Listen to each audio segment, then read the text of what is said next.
नमस्कार, मैं हूं प्रशांत।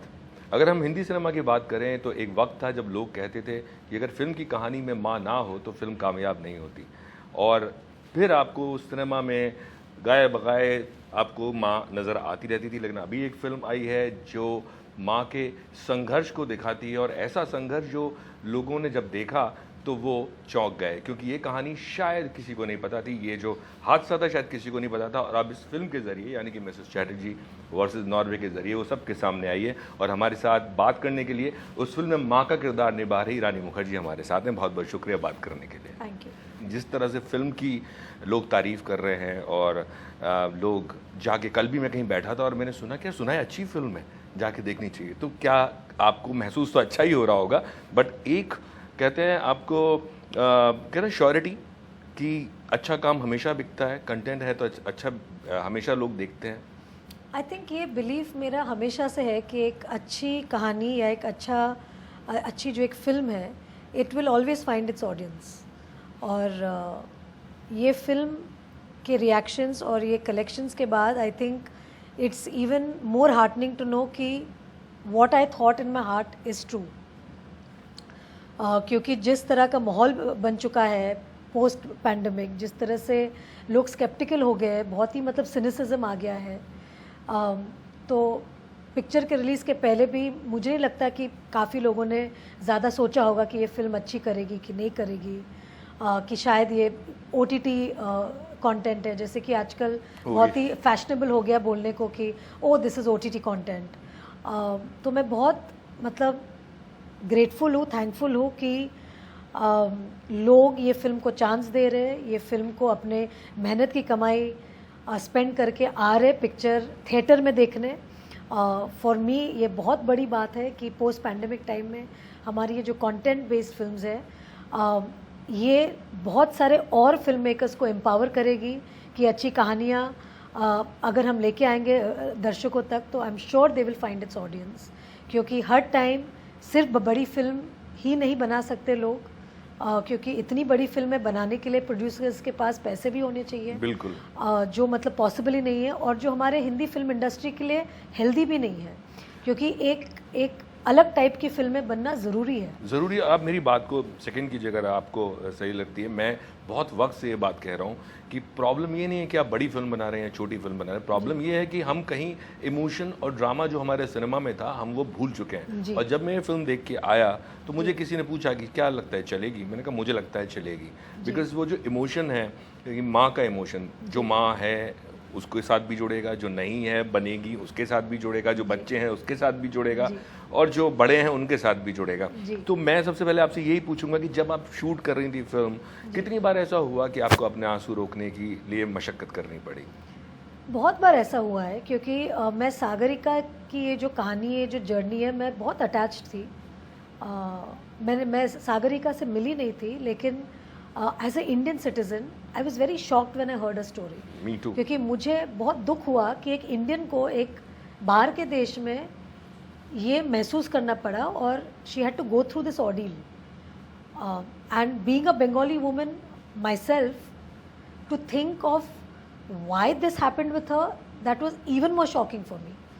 तो मुझे ऐसा लगा कि यार ये कहानी बतानी चाहिए, क्योंकि अगर ये 2011 में ये इंडिया में सारे मीडिया हाउसेस ने ये केस को एक्सटेंसिवली कवर किया था, इंडियन गवर्नमेंट इन्वॉल्व थी इसमें, और उसके बावजूद भी अगर ये कहानी हम तक नहीं पहुंची उस वक्त, मतलब कहीं ना कहीं लोग शायद न्यूज़ इतनी शायद उस वक्त इतना सोशल मीडिया नहीं था, बहुत सारी चीज़ें थी।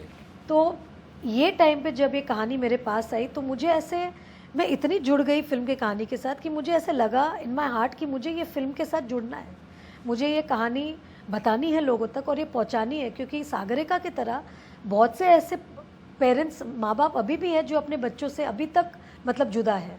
मैं एक चीज़ पूछूंगा आपसे कि ये इस तरह की कहानियां आपको ढूंढती हैं या आप इन कहानियों को ढूंढती हैं? क्योंकि ये कहानियां मुझे ढूंढती है। मैं सच में ऐसे फील करती हूँ कि ये सब कहानियां मुझे ढूंढती है। कहीं ना कहीं कुछ एक स्पिरिचुअल कनेक्शन है कि ये सब कहानियां फाइनली मुझे ढूंढ के मेरे पास आती है, और मैं जुड़ जाती हूँ और मैं बोलती हूँ अच्छा मैं करूँगी ये फिल्म, और मैं मेरे दर्शकों तक ये कहानी पहुँचाऊँगी। लेकिन एक बात बताइए मुझे, खबर की आपने बात की, इतनी खबर में ये चीज़ आई, और अभी जो गवर्नमेंट है, नॉर्वेजियन गवर्नमेंट जो है, उन्होंने कहा कि it's a work of fiction, उस पर आपका क्या टेक है? मतलब कैसे हो सकता है, क्योंकि मैं ये समझती हूँ कि ये फिल्म जो हमारी है वो किसी देश को बुरा नहीं बोल रही है। ये एक इंसिडेंट हुआ था, ये इंसिडेंट पे रोशनी डालने की कोशिश कर रही है। और सागरिका के केस में ये उसके साथ 2011 में हो चुकी है बात। हमारी इंडियन गवर्नमेंट इन्वॉल्व थी। हमारी इंडियन गवर्नमेंट क्यों इन्वॉल्व होती? सही बात। और हमारी इंडियन गवर्नमेंट अगर इन्वॉल्व हुई है, और हमारे जो फिल्म के जो क्रिएटिव लोग हैं जिन्होंने ये फिल्म को बनाया है, आई एम श्योर उन्होंने मतलब अपना एक्सटेंसिव रिसर्च किया है। और जब सुषमा स्वराज जी और ब्रिंडा काराट के खुद मतलब इंटरव्यूज़ है, जितने भी हमारे चैनल्स हैं उन पे उनके इंटरव्यूज़ है, तो ये कैसे वर्क ऑफ फिक्शन हो सकता है? आपको ये बात अजीब नहीं लग रही है कि वो कह रहे हैं कि ये वर्क ऑफ फिक्शन है, लेकिन बावजूद उसके जितनी भी फिल्में वहाँ रिलीज़ हुई हैं उनमें हाईएस्ट कलेक्शन है इस फिल्म का नॉर्वे में। तो कहीं ना कहीं इस इमोशन के साथ या इस प्रॉब्लम के साथ लोग जुड़ रहे हैं, और कहीं लग रहा है उनको कि हाँ ये बात सच है। आई थिंक सच से भी ज़्यादा, क्योंकि सच तो है ही, क्योंकि सागरिका ने जिया है वो जी। लेकिन पूरी किताब है उस पे। जी। सच से भी ज़्यादा आई थिंक जो बात मैं सिर्फ नॉर्वे की बात ही नहीं कहूँगी, मैं पूरे दुनिया में फिल्म बोलती है कि पूरी दुनिया में ऐसा पूरी दुनिया में जहाँ जहाँ इंडियंस है, आई थिंक वो कहीं ना कहीं उन्होंने ये शायद कहीं ना कहीं कुछ चीज़ें उन्होंने महसूस किए हैं, महसूस की है, और इसके वजह से शायद वो रिलेट कर पा रहे सागरिका की जर्नी किसके साथ।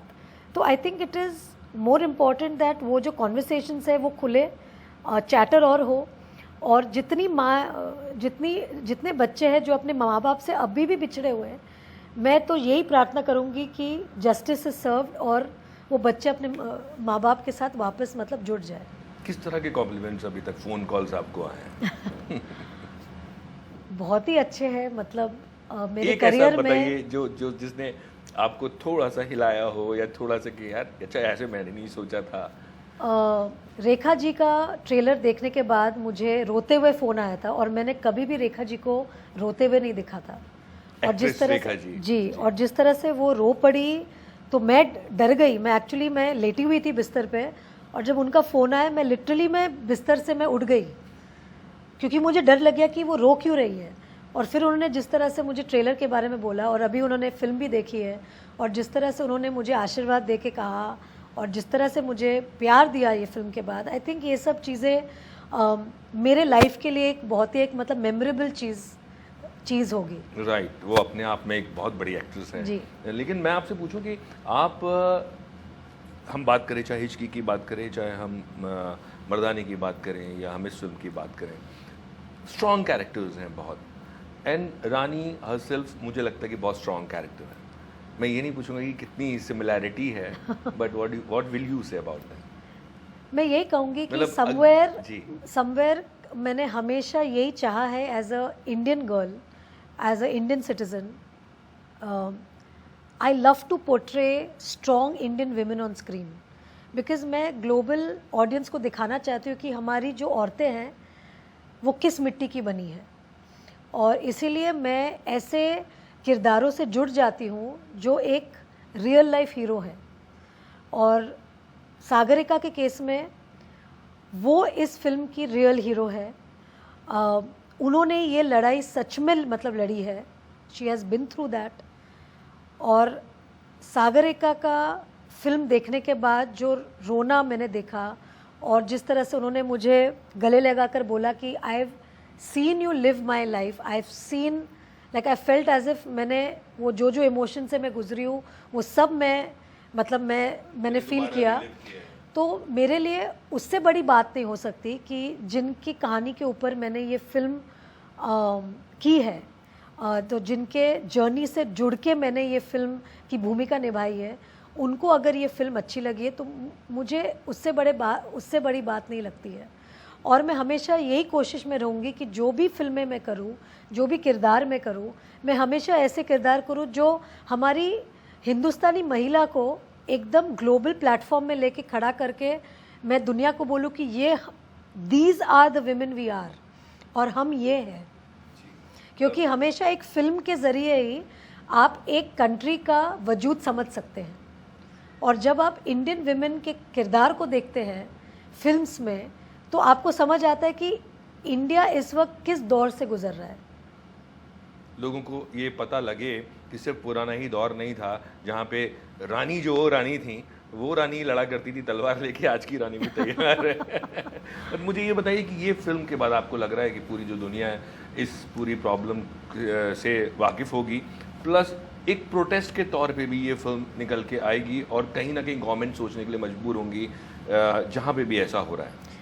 मैं यही प्रे करूँगी कि ऐसा हो, लेकिन अगर मैं सिर्फ कहानी के पॉइंट ऑफ व्यू से अगर मैं ये कह सकती हूँ कि बहुत ही इम्पोर्टेंट फिल्म है आज के लिए, क्योंकि ये जो इमिग्रेंट इशू है, ये जो डाइवर्सिटी इशू है, जो एम्ब्रेसिंग ईच अदर्स कल्चर्स है, ये आज हमारे पूरी दुनिया में एक बहुत ही, हम बोल सकते हैं, हॉट टॉपिक है, या it's a very very important topic that people are talking about, not only in our country but around the world. तो आई थिंक बहुत ज़रूरी है कि इस टाइप की जो कॉन्वर्सेशन है वो चालू हो, और जितने भी लोग और भी ज़्यादा करके ज़्यादा तादाद में जाके हमारी फिल्म देखेंगे वो और भी अवेयर होंगे कि ये किस की कहानी है और किस वजह से ये कहानी बनी है। क्योंकि एक वजह होती है एक फिल्म को बनाने की। ये फिल्म बनी इसलिए है क्योंकि हमें ये सागरिका की जर्नी को पोर्ट्रे करना था, बहुत इम्पॉर्टेंट था। क्योंकि इतने साल बाद अगर ये कहानी आई है मेरे पास और मैंने ये कहानी निभाई, एक डिवाइन इंटरवेंशन है, कहीं ना कहीं मैं ये समझती हूँ जी। और जहाँ पे आज इतने सारे लोग इंडियन कल्चर की तरफ बढ़ रहे हैं, आपको ये एक आयरनी नहीं लगती कि वहीं इंडियन कल्चर को उन लोगों ने ये सोच के कि ये तो बच्चों के वेलफेयर के लिए नहीं है और ऐसा कर दिया? मुझे या आपको लगता मुझे है कि मतलब कहानी पुरानी होगी, अभी आश्चर्य ऐसे होता है कि कितनी सारी फिल्में हैं जो इंडिया को अच्छे लाइट में नहीं दिखाती है, और वो सारी फिल्मों में बहुत मतलब वाही होती है, वाह होती है। और हमारी एक फिल्म ऐसी आई है जो ये दिखा रही है कि हम अपने कल्चर को लेके हम बहुत प्राउड है, और उसमें क्यों इतना सारा डिबेट हो रहा है मुझे नहीं समझ में आ रहा है। बहुत इम्पॉर्टेंट है कि हम अपने देश से प्यार करें, हम अपने वजूद से प्यार करें कि हम इंडिया से हैं, हम हिंदुस्तानी हैं, we are proud of who we are proud Indian citizens, and this is what we need to show the world, that we stick by our roots, we stick by our culture, and this is who we are, you know. बहुत बहुत शुक्रिया बात करने के लिए, और मेरे ख्याल में लोग अब धीरे धीरे और लोग देखेंगे और उनको पता लगेगा कि माँ का दर्द क्या होता है और आपने किस खूबी के साथ इस किरदार को निभाया है। तो all the best for the film once again. Thank you.